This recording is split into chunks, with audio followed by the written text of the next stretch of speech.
Hi guys, let's continue with part 3 of the 38th Prelims 2020 test series from Vision IAS. So the first question, that is 51st question, would be: consider the following statements with reference to Chandragupta Vikramaditya. Number 1. The iron pillar inscription at Mehroli sheds light on the extent of his empire. Number 2. The great Sanskrit poet and playwright Kalidasa was present in his court. Number 3. The Chinese Buddhist pilgrim Fa Hien visited India during his reign. Which of the statements given above is or are correct? It would be D. So the answer is D, that is 1, 2, and 3. Chandragupta was succeeded by his son. Samudragupta was succeeded by his son Chandragupta II from 375 to 414 AD, also known as Chandragupta Vikramaditya. He not only extended his father's empire but also consolidated his position through matrimonial alliances with other royal dynasties of the period.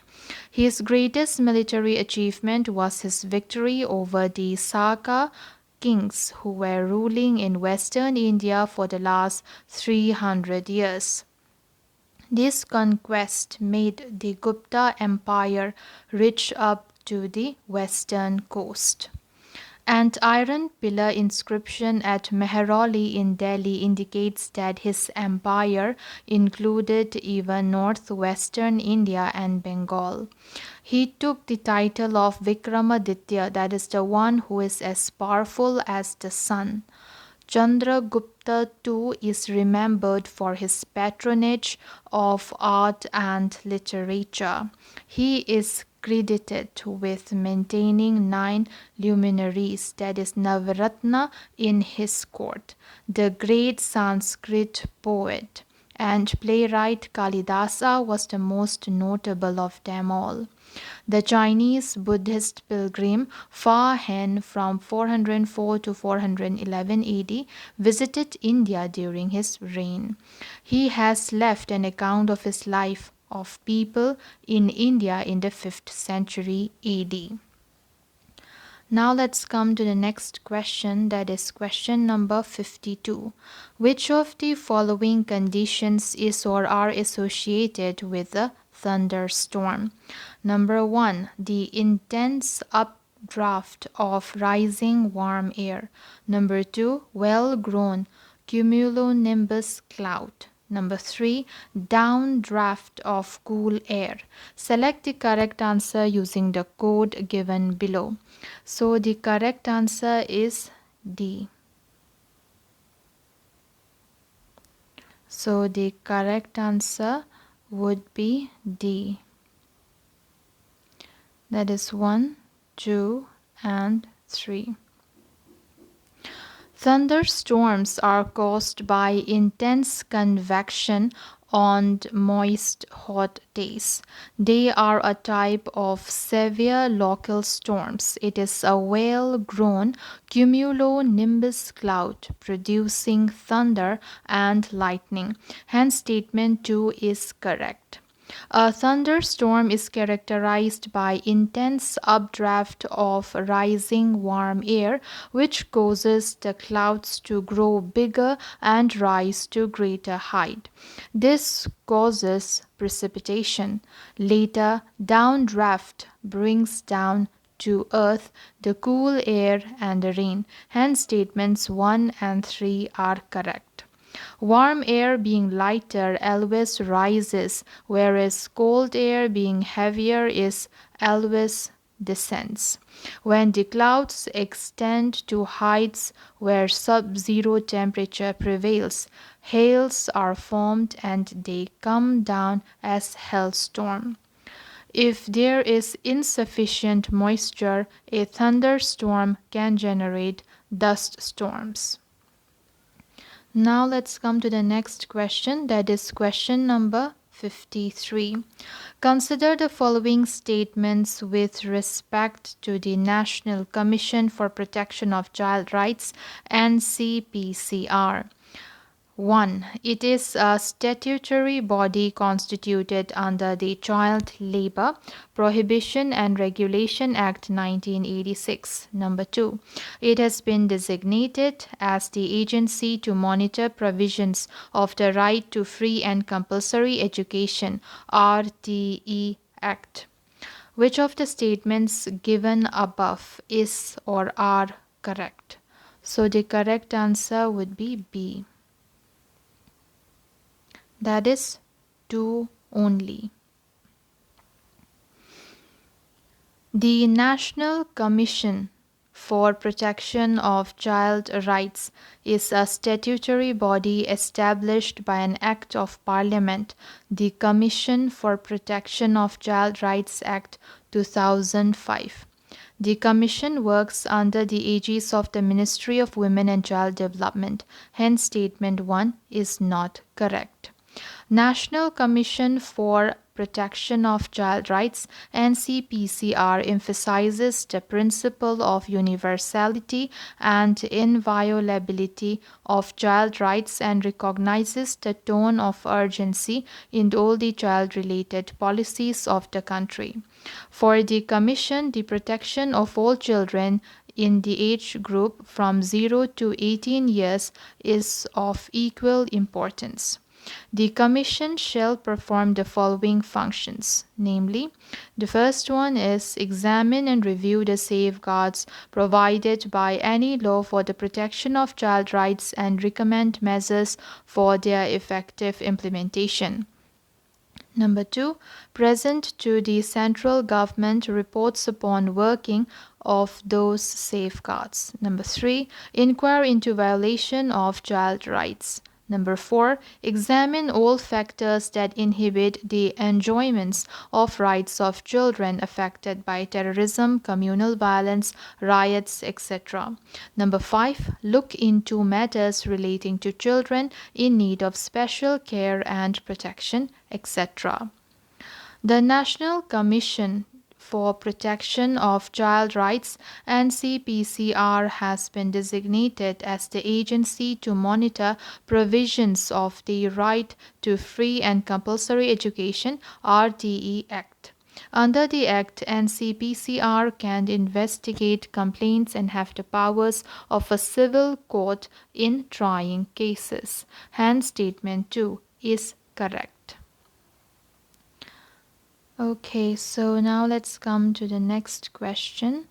That is question number 54. Consider the following statements with respect to JIT funds. Number 1. JIT funds are considered as part of the concurrent list. Number 2. State governments are responsible for the registration and regulation of JIT funds. Number 3. JIT funds are exempted from GST. Which of the statements given above is or are correct? The correct answer is A. That is 1 and 2 only. A JIT fund is a type of savings scheme where a specified number of subscribers contribute payments in installment over a defined period. Each subscriber is entitled to a price amount determined by lot, auction, or tender, depending on the nature of the JIT fund. It is a kind of savings scheme. These schemes are very popular in Tier 2 and Tier 3 towns in India and even in rural India, as they are a way of raising quick money or catering to sudden liquidity needs. There are many organized companies incorporated to do this as a business, and these are governed by state or central laws. There is a Central Cheat Funds Act of 1982 apart from a number of state cheat fund acts. There is an Office of Registrar of Chit Funds in every state that monitors operations which are quite stringent. Classifying them as contracts, the Supreme Court has read chit funds as being part of the concurrent list of the Indian Constitution. Hence, both the center and state can frame legislation regarding cheat funds. States like Tamil Nadu, Andhra Pradesh, and Kerala has enacted legislation. Example, the Kerala Chitties Act 1975 and the Tamil Nadu Cheat Funds Act 1961 for regulating cheat funds. Hence, statement 1 is correct. Ministry of Finance enacted the Chit Funds Act 1982 to regulate the sector. Under the Act, states are responsible to notifying rules and have the power to exempt certain cheat funds from the provisions of the Act. Under the Act, all cheat funds require the previous sanction from the state government. Hence, statement 2 is correct. The cheat fund industry is facing a crisis with dropping margins due to higher GST rates. The 12% GST levy increases the cost of borrowings for cheat members, thus making the fund expensive. Hence, statement 3 is not correct. Now let's come to question number 55.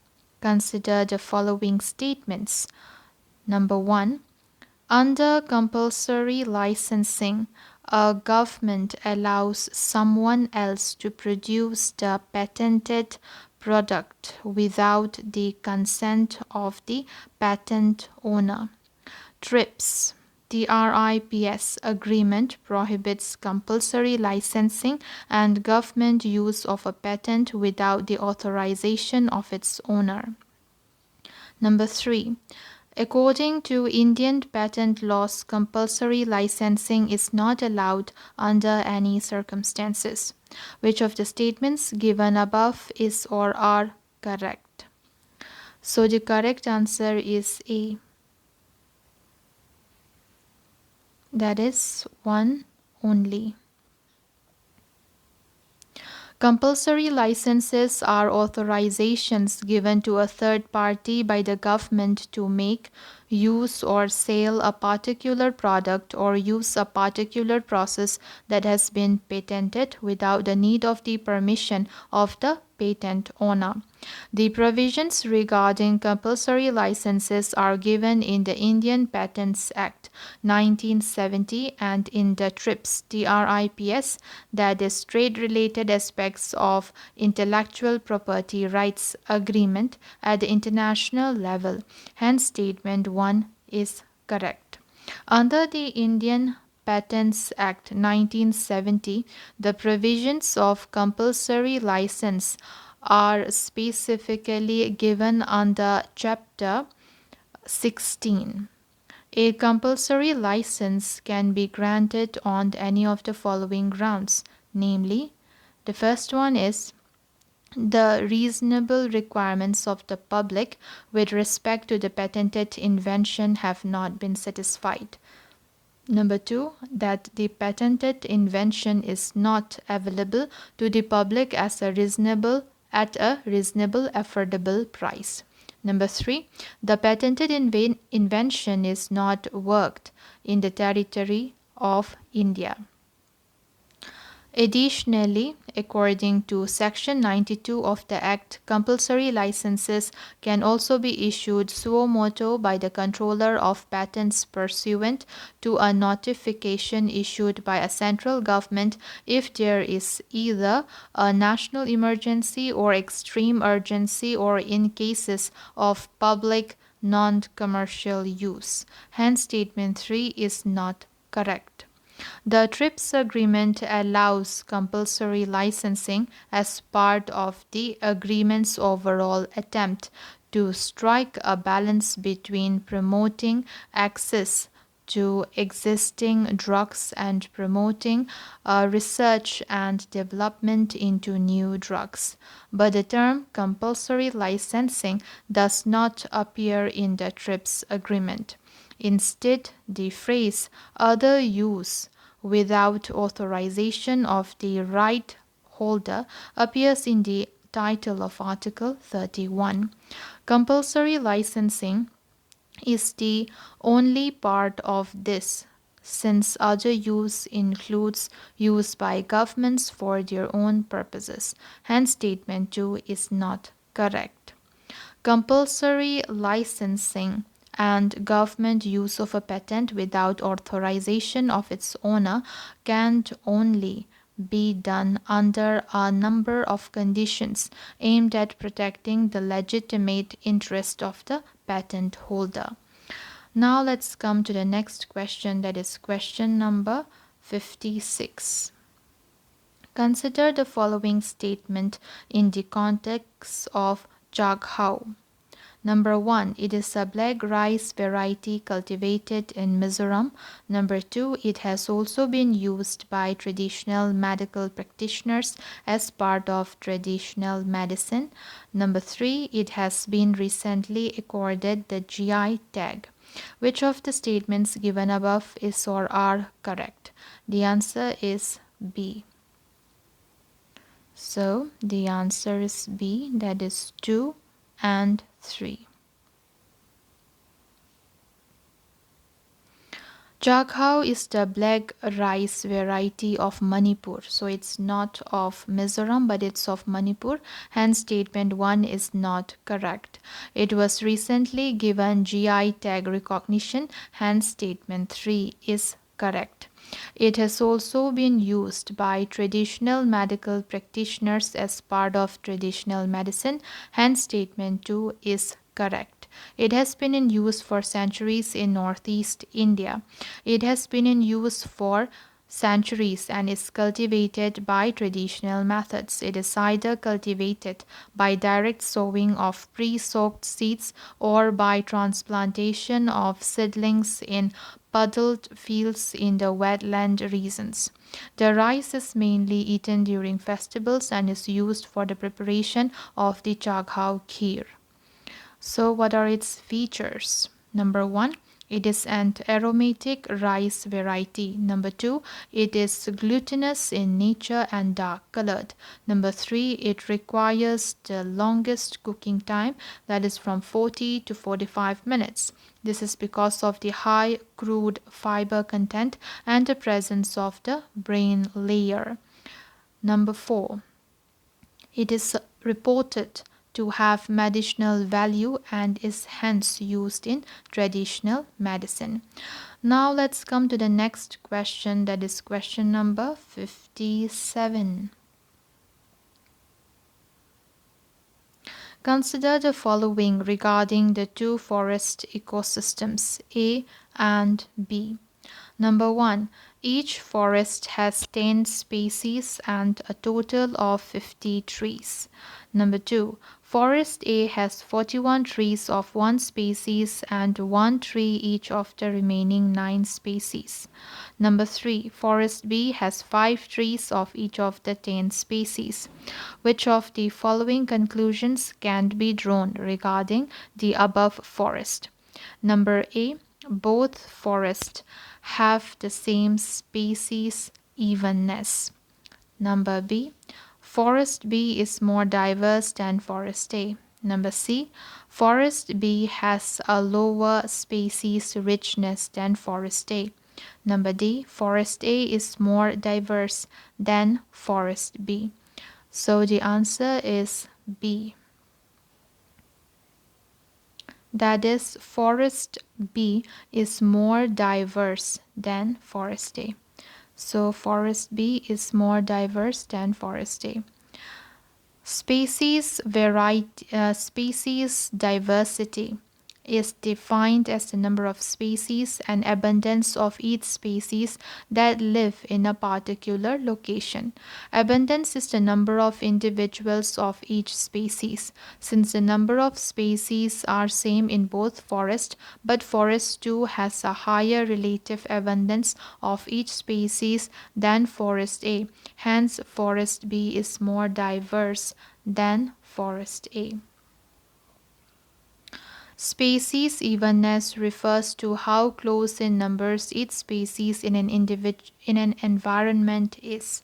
So if there are 50 species of if there are 50 members of species 1 and 500 members of species 2, the community is not very even compared to higher evenness when there are 60 members of species 1 and 70 members of species 2. Hence, forest B is more even than A. Species richness. So for species richness is the number of different species represented in an ecological community, landscape, or region. Species richness is simply a count of species and it does not take into account the abundances of the species or their relative abundance distributions. Hence, both the forests are equally species rich. Now let's come to the next question, that is question number 58. Consider the following statements with reference to the advent of the Dutch in India. Number 1. The Dutch founded their first factory in Calicut. Number 2. The arrival of the Dutch preceded that of the Portuguese and the English in India. Number 3. The important Indian commodities the Dutch traded in were silk, rice, and opium. Which of the statements given above is or are correct? So the correct answer is B. It is B, that is 3 only. After their arrival in India, the Dutch founded their first factory in Masulipatam in Andhra Pradesh in 1605. They went on to establish trading centers in different parts of India and thus became a threat to the Portuguese. They captured Nigapattam near Madras, which is in Chennai, from the Portuguese and made it their main stronghold in South India. It was the Portuguese who first discovered a direct sea route to India. Portuguese sailor Vasco da Gama arrived at Calicut, an important seaport located on southwest India in 1498. Participating in the redistributive or carrying trade, they brought to the islands of the Far East various articles and merchandise from India. They carried indigo manufactured in the Yamuna Valley and central India, textiles and silk from Bengal, Gujarat, and the Coromandel, saltpeter from Bihar, and opium and rice from the Ganga Valley. Hence, only statement 3 is correct. Now, let's come to the next question, that is question number 59. With reference to serological surveys recently seen in the news, consider the following statements.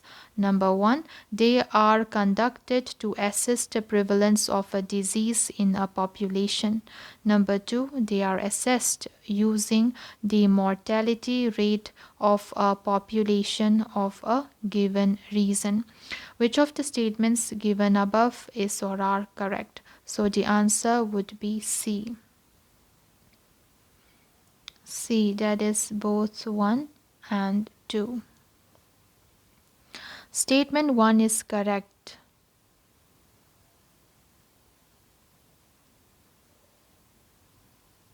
Okay.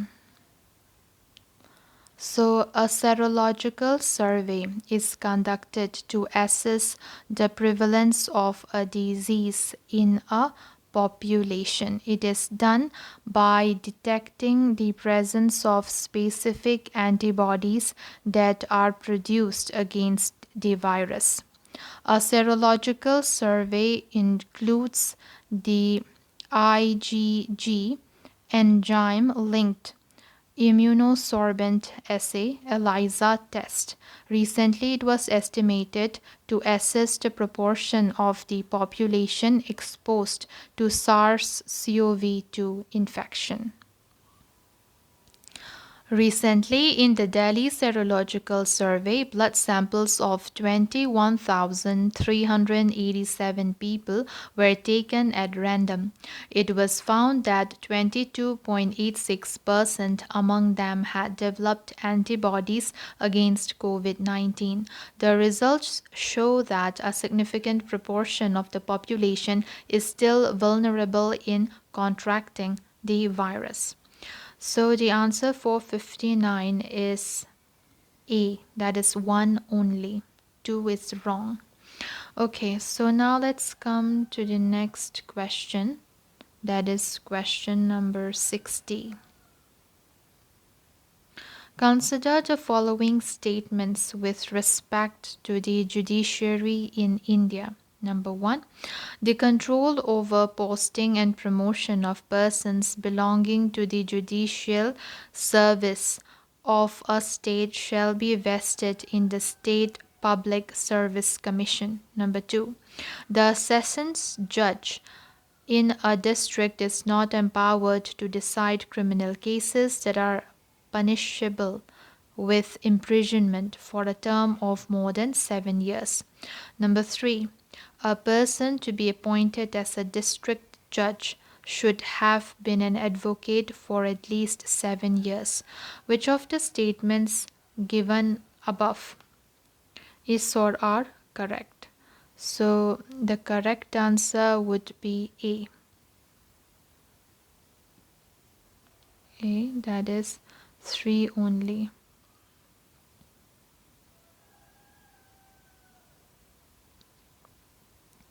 The state judiciary consists of a high court and a hierarchy of subordinate courts, also known as lower courts. They function below and under the high court at district and lower levels. The appointment, posting and promotion of district judges in a state are made by the governor of the state and consultation of the High Court. A person to be appointed as district judge should have the following qualifications. Number 1, he should not already be in the service of the central or the state government. Number 2, he should have been an advocate or a pleader for 7 years. Hence, statement 3 is correct. He should be recommended by the High Court for appointment. As per Article 235, the control over district courts and other subordinate courts, including the posting, promotion, and leave of persons belonging to the judicial service of a state and holding any post inferior to the post of district judge, is vested in the High Court. Hence, statement 1 is not correct. The district judge is the highest judicial authority in the district. She possesses original and appellate jurisdiction in both civil as well as criminal matters. The district judge exercises both judicial and administrative powers. She also has supervisory powers over all the subordinate courts in the district. When a district judge deals with civil cases, she is known as the district judge. And when she hears the criminal cases, she is called the sessions judge. Appeals against his orders and judgments lie to the High Court. The Sessions Judge has the power to impose any sentence, including life imprisonment and capital punishment, that is, death sentence. However, a capital punishment passed by him is subject to confirmation by the High Court, whether there is an appeal or not. Hence, statement 2 is not correct. Now let's come to the next question, that is question number 61. Consider the following statements with reference to the policy for providing preference to domestically manufactured iron and steel products in the government procurement. Number 1, it aims to reduce the use of low quality, low cost imported steel in government funded projects. Number 2, domestically manufactured iron and steel products are those products which are manufactured by entities that are registered and established in India, including in special economic zones, SEZs. A standing committee shall be constituted under the Ministry of Commerce and Industry to oversee its implementation.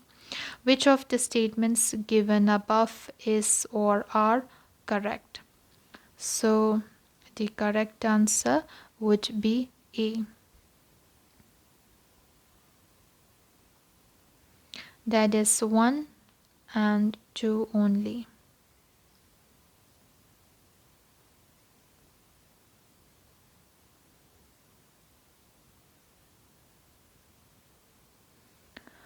This policy seeks to accomplish the vision of Make in India with the objective of nation building and encourage domestic manufacturing. The policy mandates to provide preference to domestically manufactured iron and steel products, DMI and SP, in government procurement.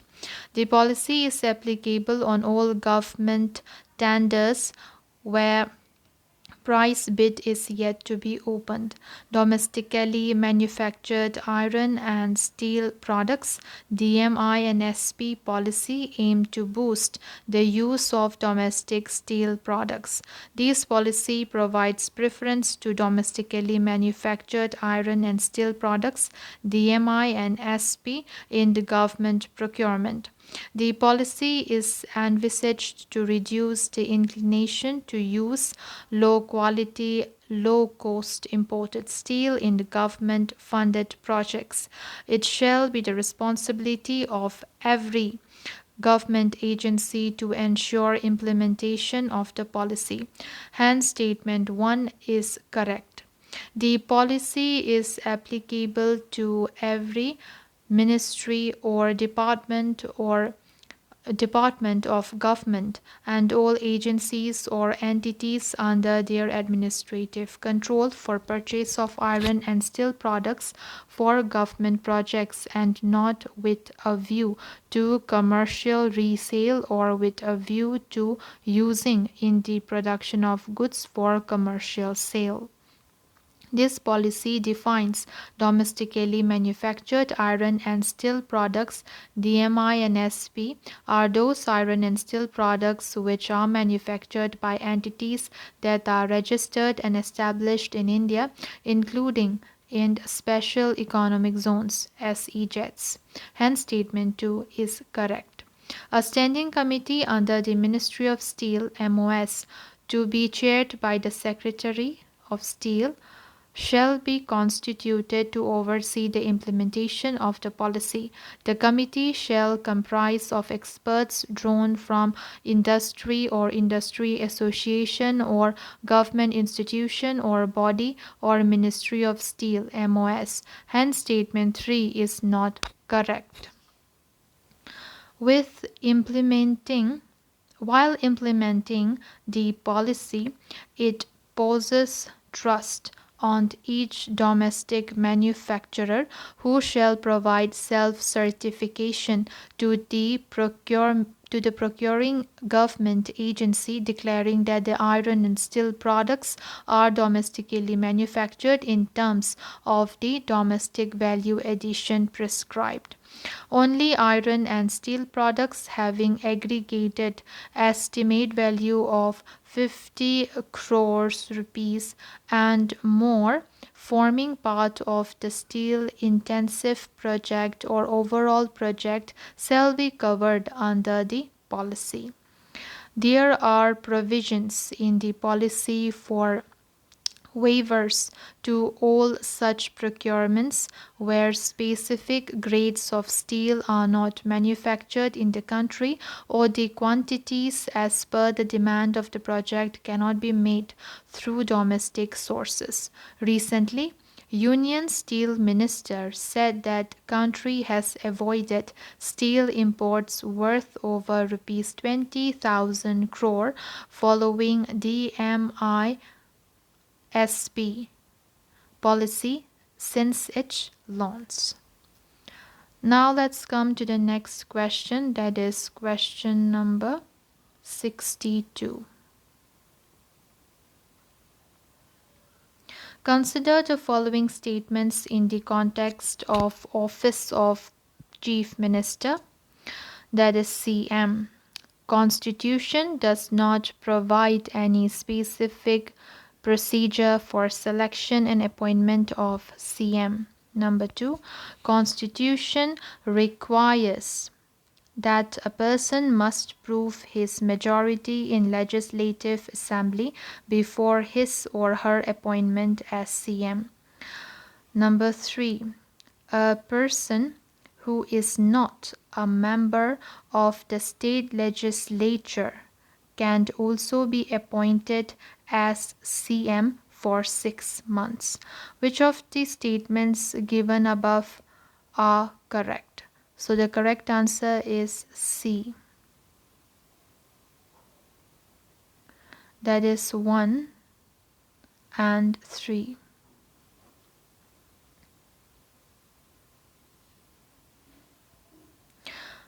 Chief Minister of Maharashtra was elected unopposed to Maharashtra Legislative Council. CM took oath on November 28, 2019 and he had to become a member of the state legislature before May 28, 2020. The Constitution does not contain any specific procedure for the selection and appointment of the Chief Minister, hence statement 1 is correct. Article 164 only says that the Chief Minister shall be appointed by the Governor. However, this does not imply that the Governor is free to appoint anyone as the Chief Minister. In accordance with the conventions of the parliamentary system of government, the Governor has to appoint the leader of the majority party in the state legislative assembly as the Chief Minister. But when no party has a clear majority in the assembly, then the governor may exercise his personal discretion in the selection and appointment of the chief minister.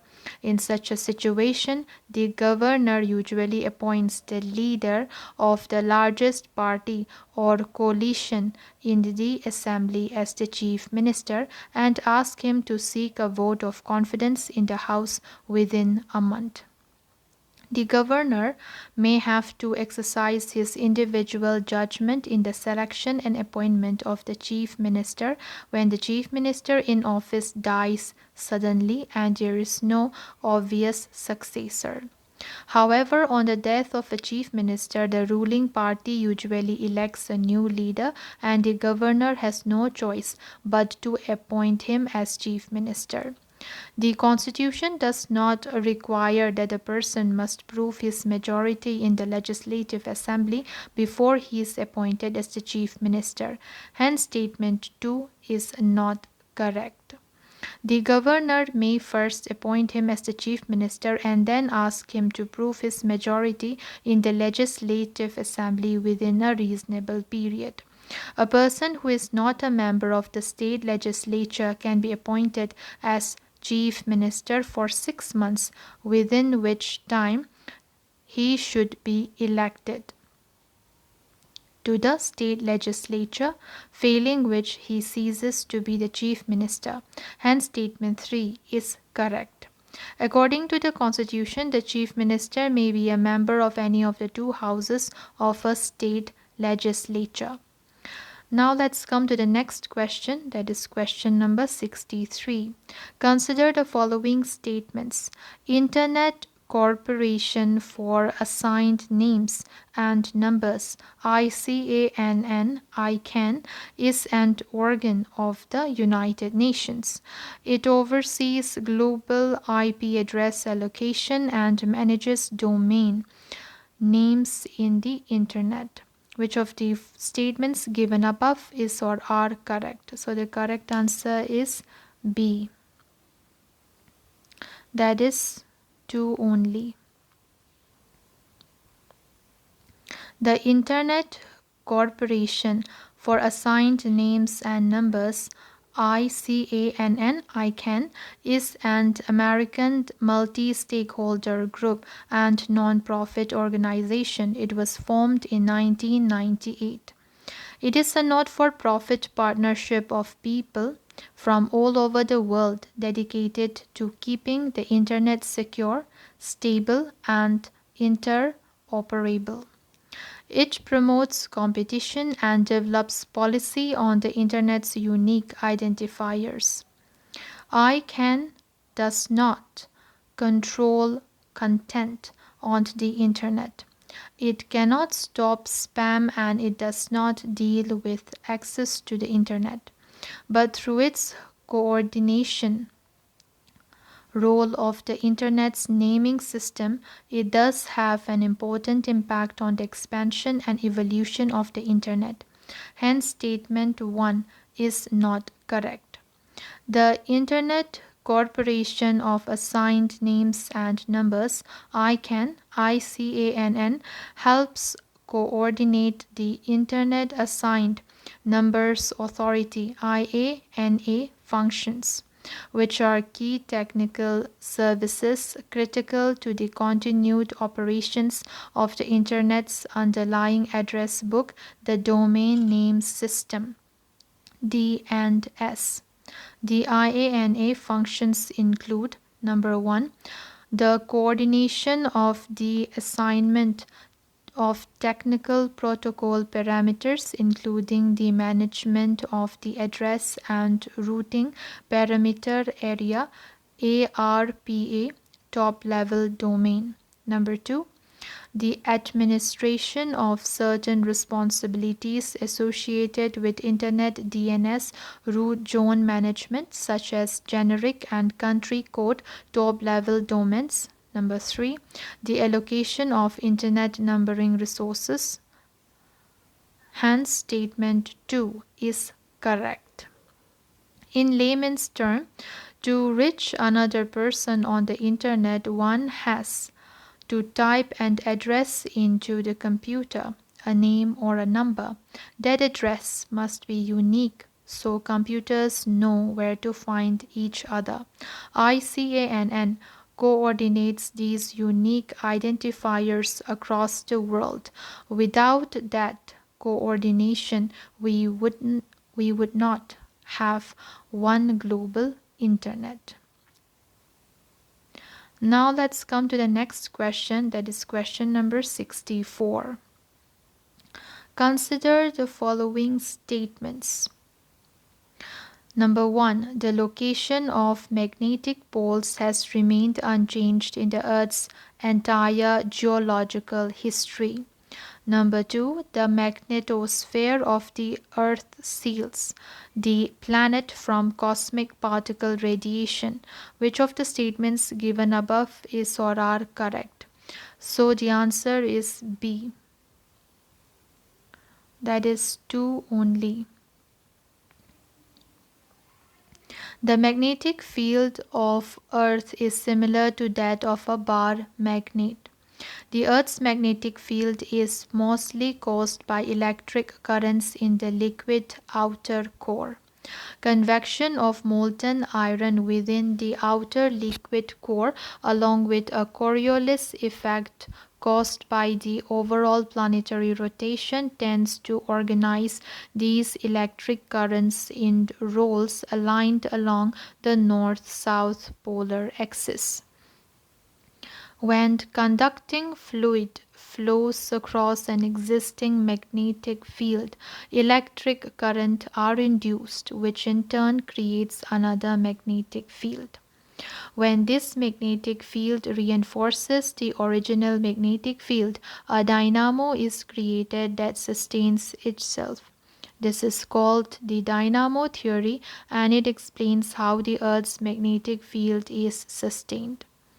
If the Earth rotated faster, it would have a stronger magnetic field.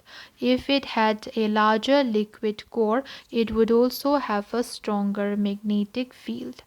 The magnetic poles of the Earth are not fixed on the surface but wander quite a bit.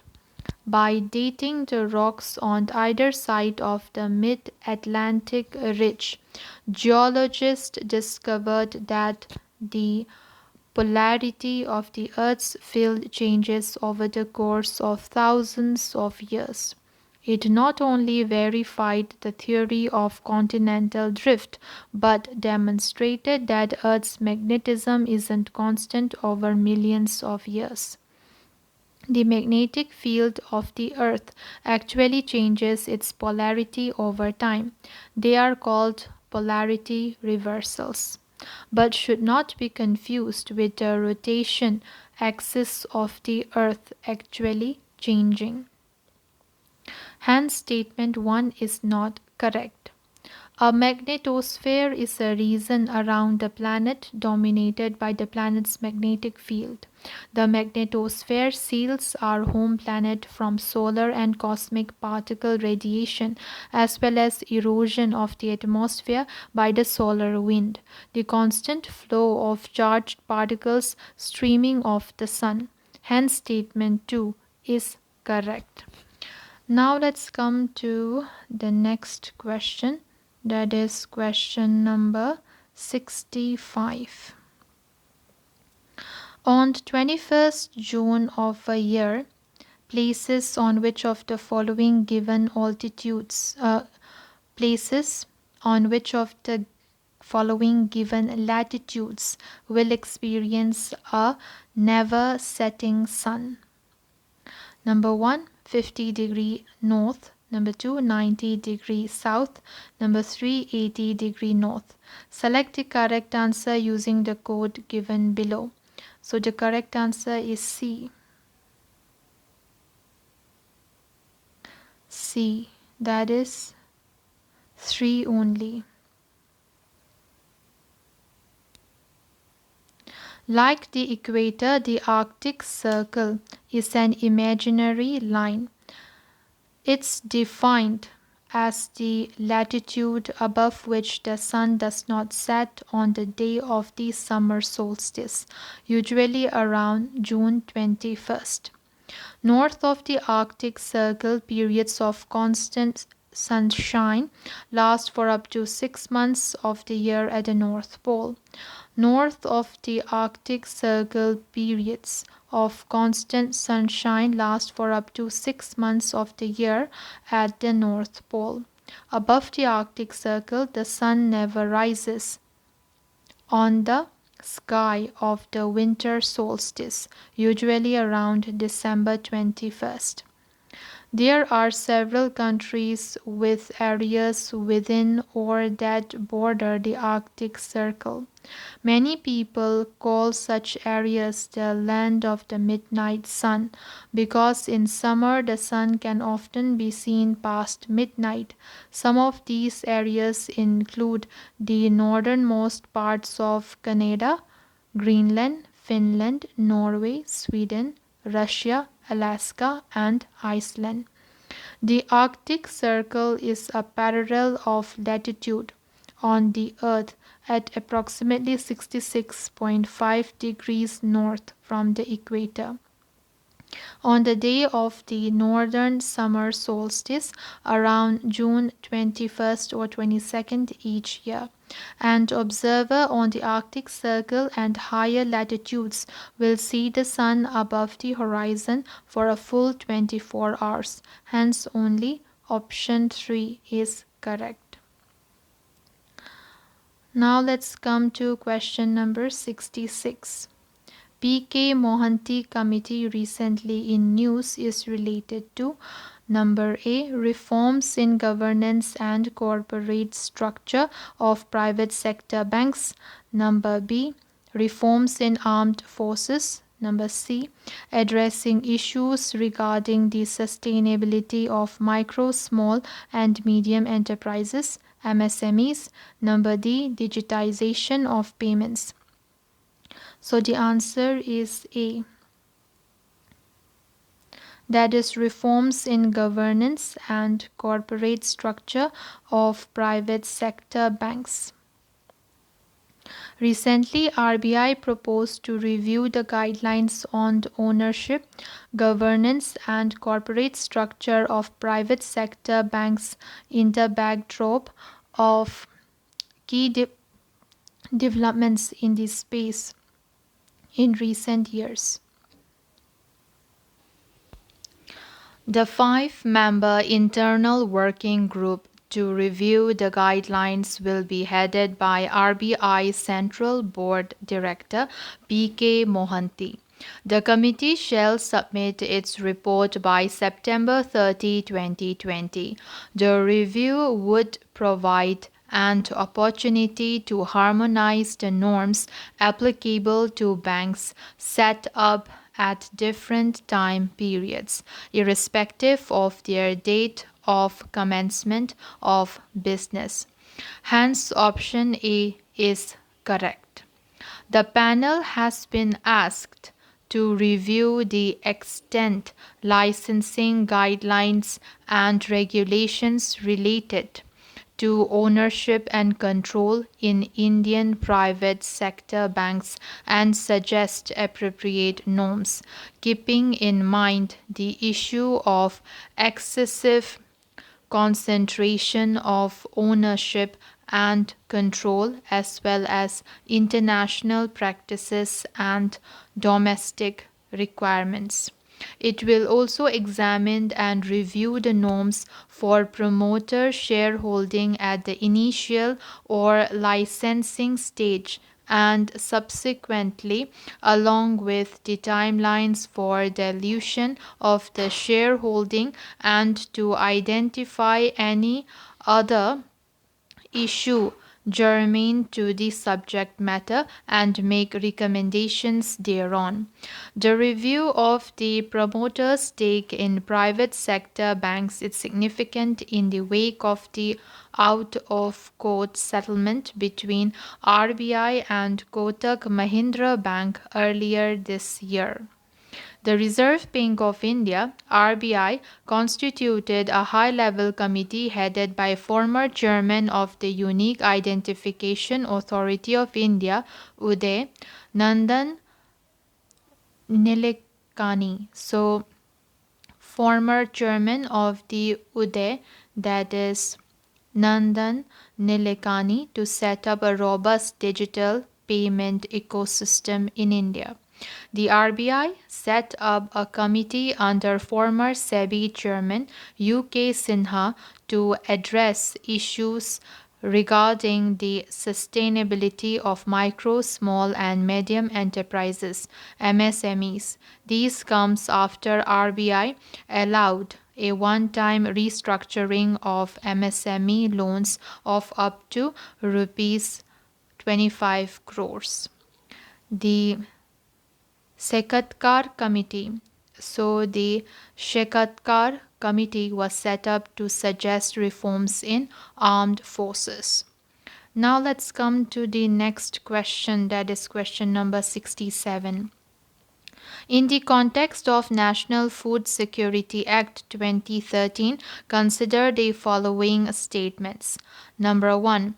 It adopts a welfare approach to ensure India's food security. It entitles up to 75% of the rural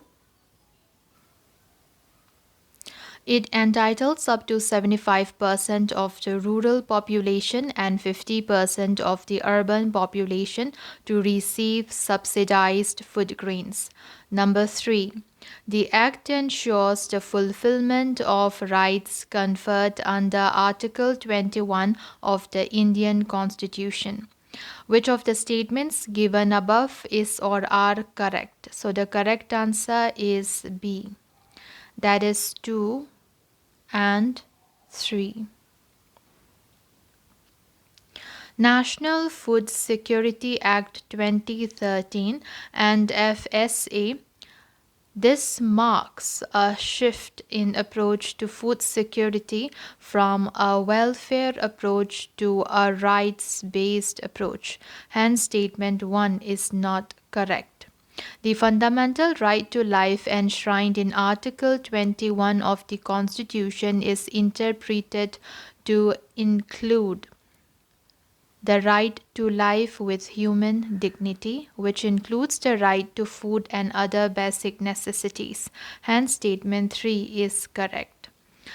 Act legally entitles up to 75% of the rural population and 50% of the urban population to receive subsidized food grains under the Targeted Public Distribution System (TPDS). Hence, statement 2 is correct.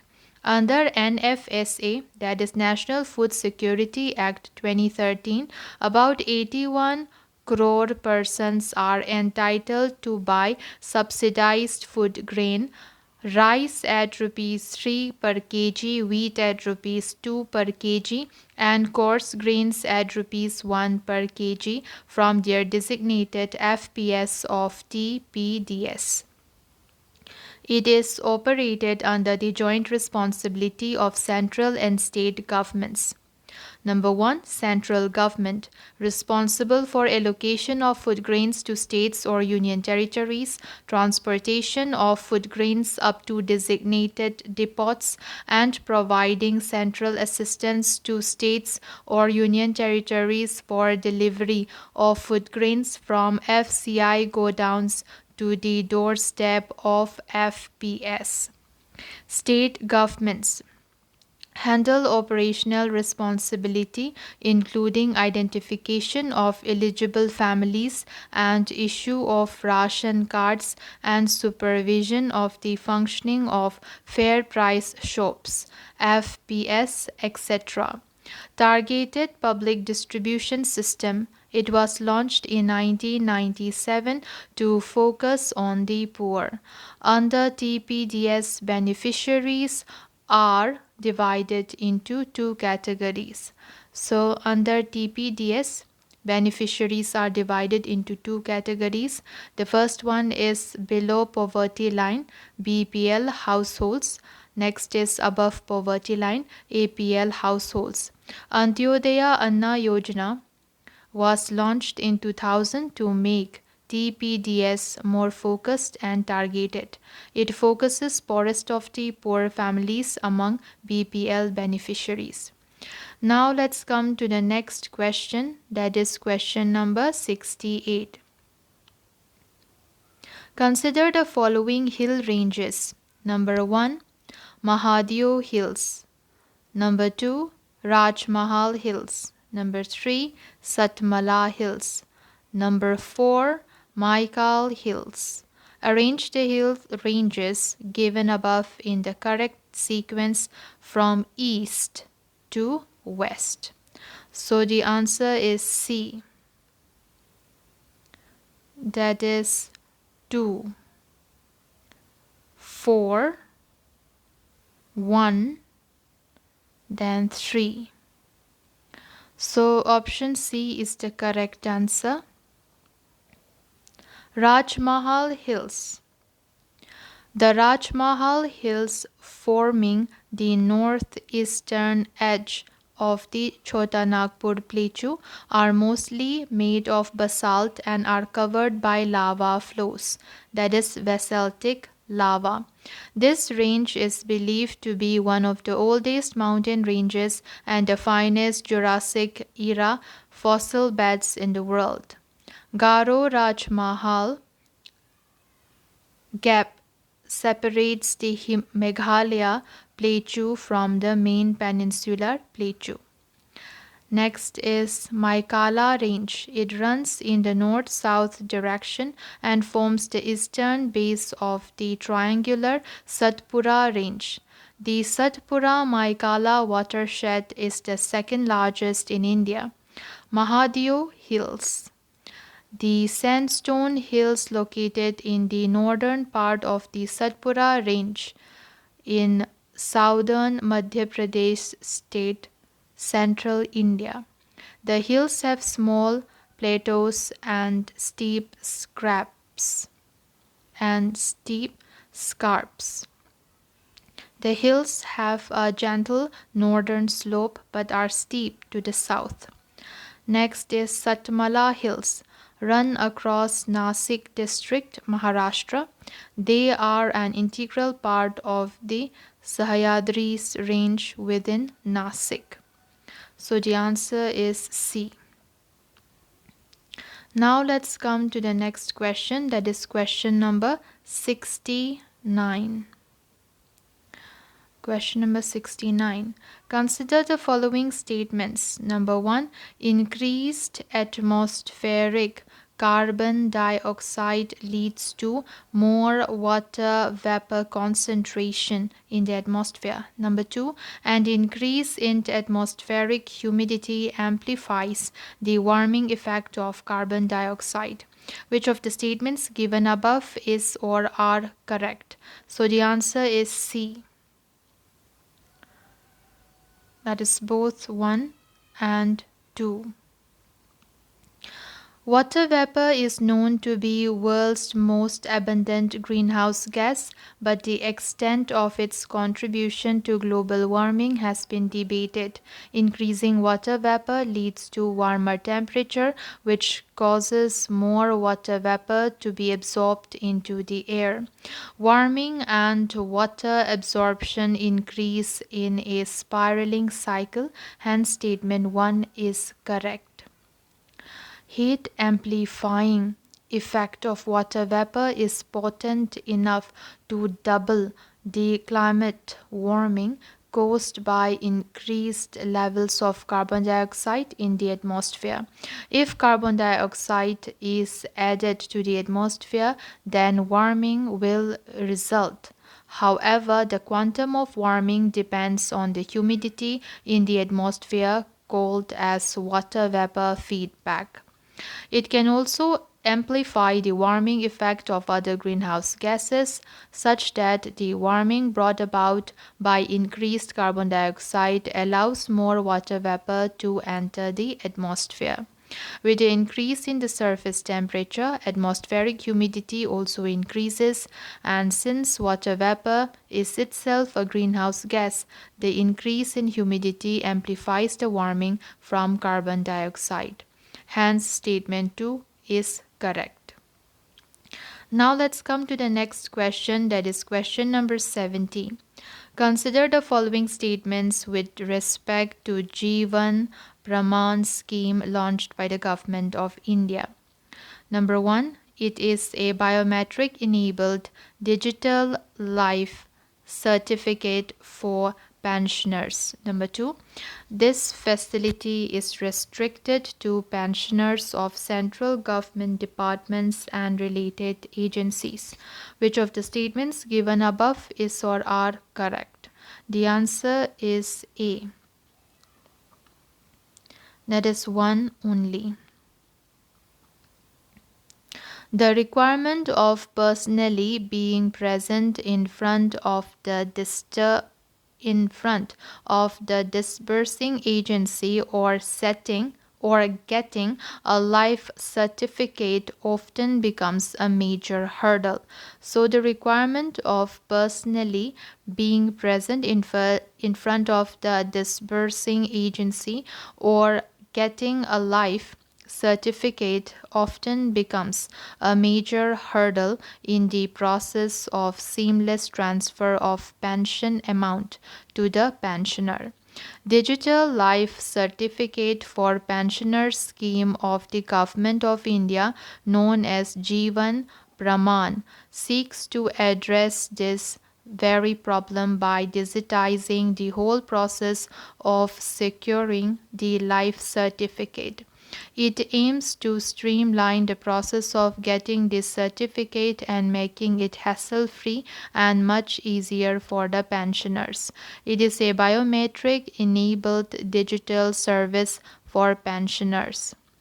Pensioners of central government, state government, or any other government organization can take benefit of this facility. Hence, statement 1 is correct and statement 2 is not correct. With this initiative, the pensioner's requirement to physically present himself or herself in front of the disbursing agency or the certification authority will become a thing of the past, benefiting the pensioners in a huge way and cutting down on unnecessary logistical hurdles. Now let's come to the next question, that is question number 71. Recently, the third reactor at Kakrapar nuclear power plant achieved criticality.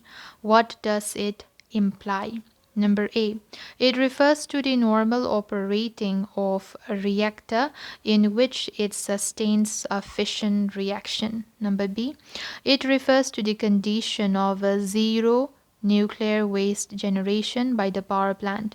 Number C. It refers to the capacity of a power plant to generate enough power to satisfy a region's power requirements. Number D. It refers to the condition wherein heavy water as a coolant attains critical temperature. So the answer would be A. That is, it refers to the normal operating of reactor in which it sustains a fission reaction. Recently, Gujarat Kakrapar 3 atomic power plant KAPP3 attained criticality. It is India's first 700 megawatt unit and the biggest indigenously developed variant of the pressurized heavy water reactor. Nuclear reactors use uranium fuel rods, long, slender zirconium metal tubes containing pellets of fissionable material to create energy through fission. Fission is the process of splitting the nuclei of uranium atoms to release neutrons that in turn split more atoms, releasing more neutrons. Criticality means that a reactor is controlling a sustained fission chain reaction where each fission event releases a sufficient number of neutrons to maintain an ongoing series of reactions. This is the normal state of nuclear power generation. Hence, option A is the correct answer. Fuel rods inside a nuclear reactor are producing and losing a constant number of neutrons, and the nuclear energy system is stable. Now let's come to the next question, is question number 72. Which of the following is or are correct with reference to the Kakori robbery? Number 1, it was led by the Hindustan Republican Association, HRA. Number 2, it involved holding up a train and looting of its official railway cash. Number 3, its leaders escaped and continued their revolutionary activities from outside India. Select the correct answer using the code given below. So the correct answer is C. That is 1 and 2 only. 1 and 2 only.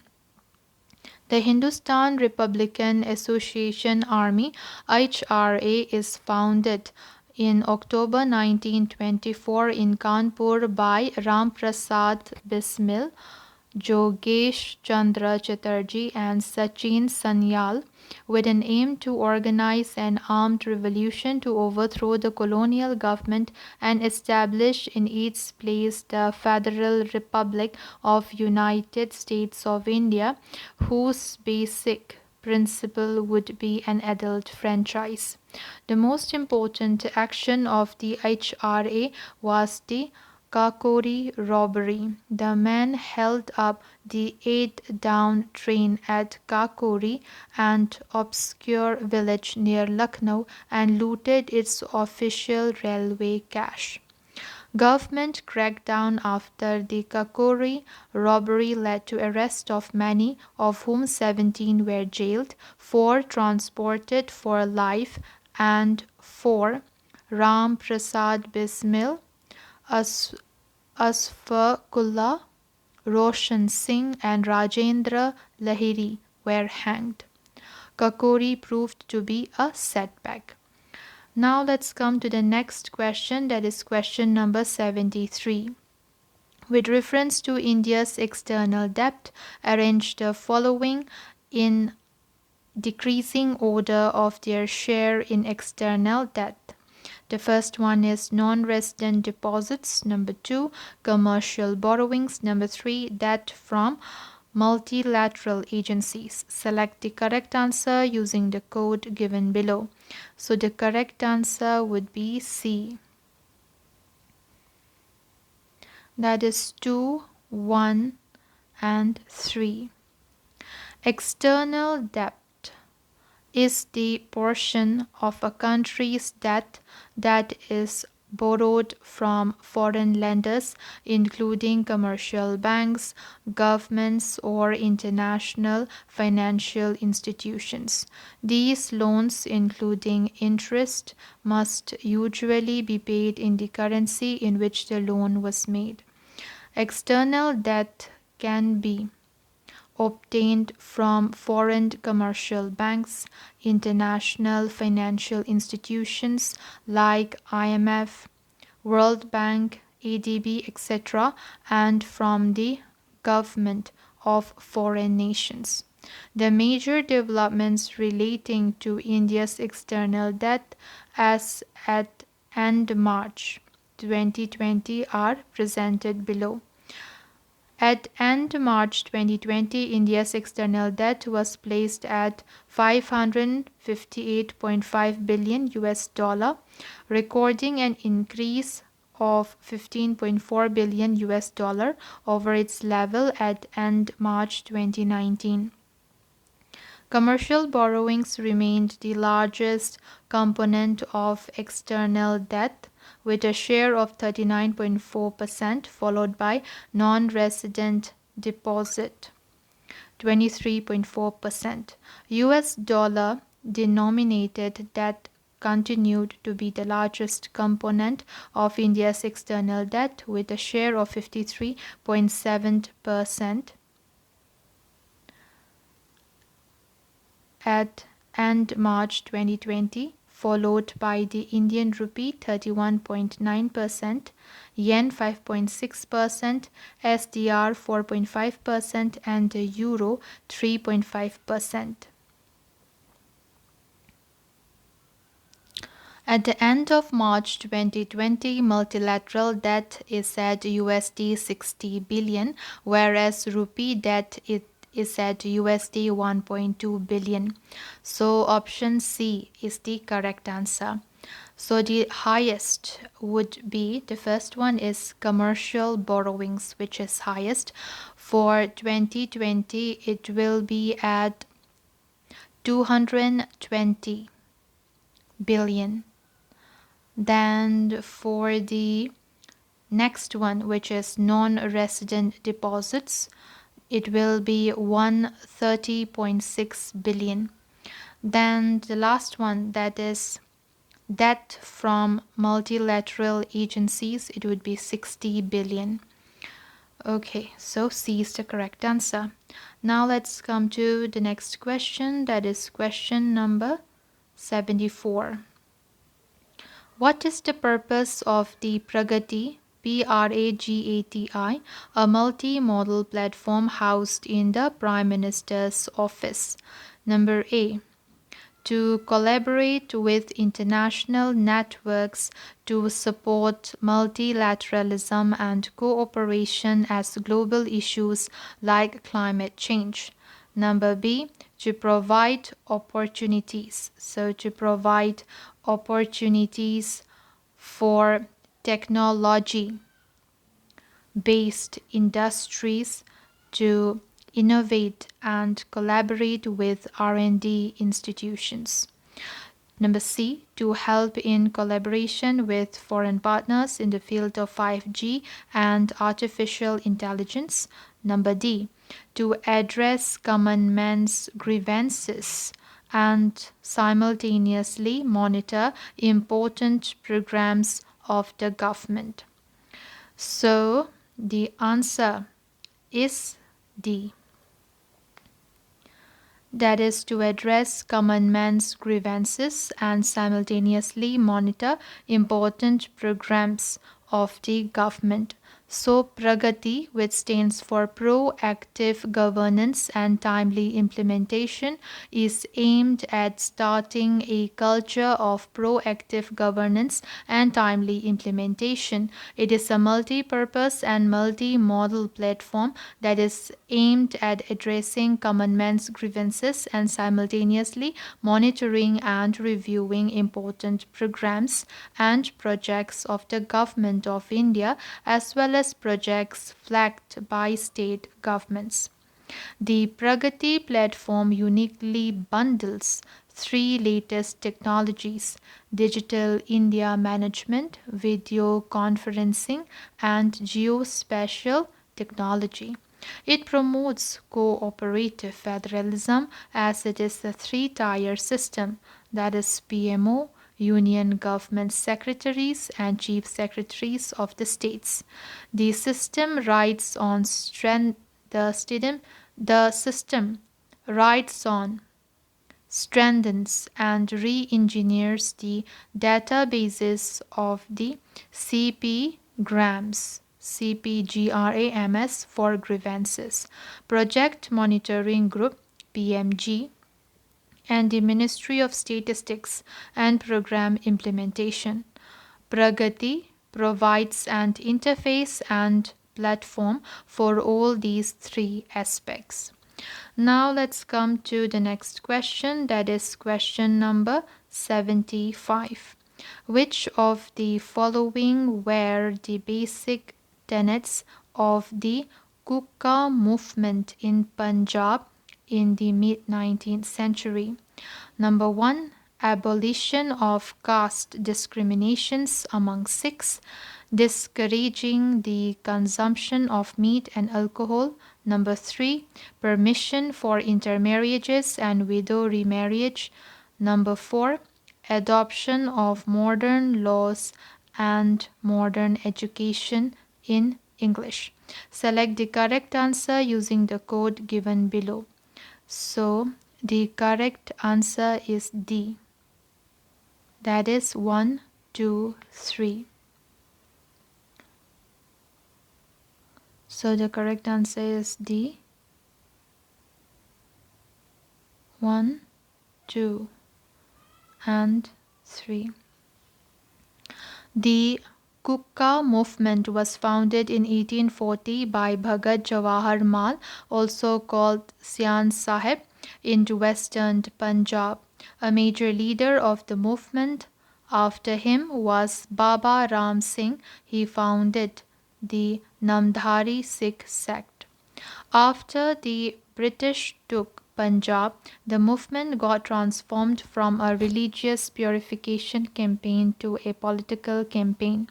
Its basic tenets were abolition of caste and similar discriminations among Sikhs, discouraging the consumption of meat and alcohol and drugs, permission for intermarriages, widow remarriages, and encouraging women to step out of seclusion.